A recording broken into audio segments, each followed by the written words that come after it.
Team India second innings 193 ৰানত collapse হৈ গ'ল, অল আউট হৈ গ'ল আৰু 372 ৰানৰ শ্ৰীলংকাক টাৰ্গেট দিলে।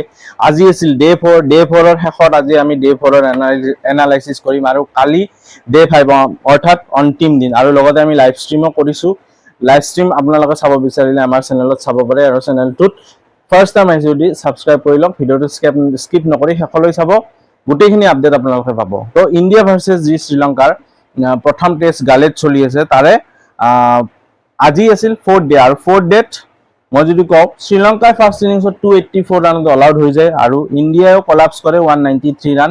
একচুৱেলি ইণ্ডিয়াই স্পীডত ৰান বনাব চেষ্টা কৰে, কাৰণ শ্ৰীলংকাক এটা হেভি টাৰ্গেট দি কিনে অল আউট কৰিব ট্ৰাই কৰে, কিন্তু হেভি টাৰ্গেট বহুত বেছি নহ'লেও 372 ৰান ইজি নহয় শ্ৰীলংকান পিটছত 4th ইনিংছ বেটিং কৰিব য'ত শ্ৰীলংকাই। গতিকে ৰেংক টাৰ্ণাৰ মানে স্পিন ফ্ৰেণ্ডলি কণ্ডিশ্যন হ'ব, আৰু মানৱ চুথাৰও আমি দেখিছোঁ আউটষ্টেণ্ডিং বলিং।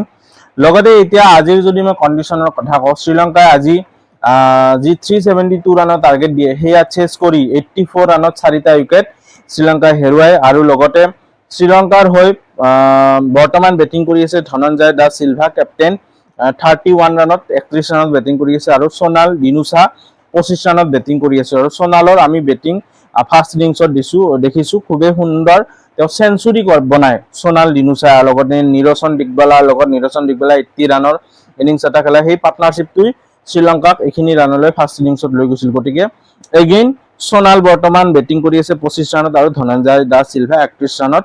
আৰু কোন কোন আউট গৈছে? নিশান মাধুস্কা 6 ৰানত, লাহিৰু দাৰা 16 ৰানত, পাচিন্দু সূৰ্যা বান্দাৰা 0, কামিন্দু মেণ্ডিছ 2 ৰান। আৰু ছেকেণ্ড ইনিংছত মানৱ চুথাৰে 2টা উইকেট লৈছে, মহম্মদ সিৰাজ এটা আৰু প্ৰসিদ্ধ কৃষ্ণা এটাই। গতিকে আউটষ্টেণ্ডিং বলিং বাই ইণ্ডিয়ান টিম, আৰু মানৱ চুথাৰৰ কথা কৈছোৱে মই, নেক্সট লেভেল মানে ভাল বলিং কৰিছে। আমাৰ আপকামিং আমাৰ এটা পালোঁ স্পিন বলাৰ পালোঁ মানৱ চুথাৰ।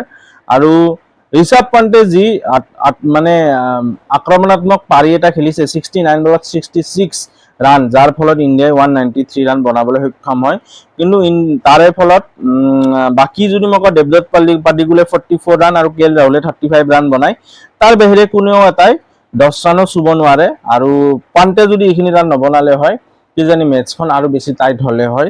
আৰু আচিতো ফাৰ্নাণ্ডো 4টা উইকেট, বাকী প্ৰভাত জয়াসূৰ্যাই 3টা উইকেট, লাহিৰু কুমাৰে 2টা উইকেট লয়, আৰু কেচাৰা নোৱানথাই 1টা উইকেট লয় ইণ্ডিয়াৰ ছেকেণ্ড ইনিংছত। এতিয়া বৰ্তমান শ্ৰীলংকাক লাগে 288 ৰানছ, আৰু শ্ৰীলংকাৰ হাতত আছে 6টা উইকেট, আৰু ইণ্ডিয়াক লাগে 6টা উইকেট জিকিবৰ কাৰণে। তো আপোনালোকে কি ভাবে এইখন মেটছ কোনফালে যাই আছে, কোন জিকিব? মোৰ কথা যদি সোধে মই ক'ম যে ইণ্ডিয়ান স্পিনাৰে কালি ডেষ্ট্ৰয় কৰি দিব বাকী শ্ৰীলংকাক, আৰু ইণ্ডিয়া জিকিব এই মেটছখন। কিন্তু ন' শ্ৰীলংকান বেটাৰে কি মাইণ্ডছেট লৈ আহে আমি দেখিছোঁ। এই সোণাল দিনুছা প্লেয়াৰজনক দেখিছোঁ, বা ইয়াৰ পিছত আৰু শ্ৰীলংকাৰ নিৰচন দিগবালা বেটিং কৰিব আছে, কেচাৰা নোৱানথা বেটিং কৰিব আছে। গতিকে ন' 288 ৰানছ লাগে, ইজি নহ'ব, চেছ কৰিব। গতিকে অহাকালি চাবলগীয়া হ'ব, last day interesting day, last দিনলৈ গৈছে এই মেটছখন। বাকী কালি ইংলেণ্ড আৰু পাকিস্তানৰ ফাৰ্ষ্ট টেষ্ট আছে, পাকিস্তানে ইংলেণ্ডত খেলিব, ইণ্টাৰেষ্টিং মেটছ হ'ব।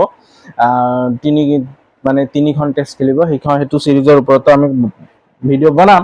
গতিকে চেনেলটো ছাবস্ক্ৰাইব কৰি ল'ব এনেকুৱা ধৰণৰ ক্ৰিকেটিং ৱৰ্ল্ডৰ খবৰ পাবলৈ। তেতিয়ালৈ আহিছোঁ, বাই বাই।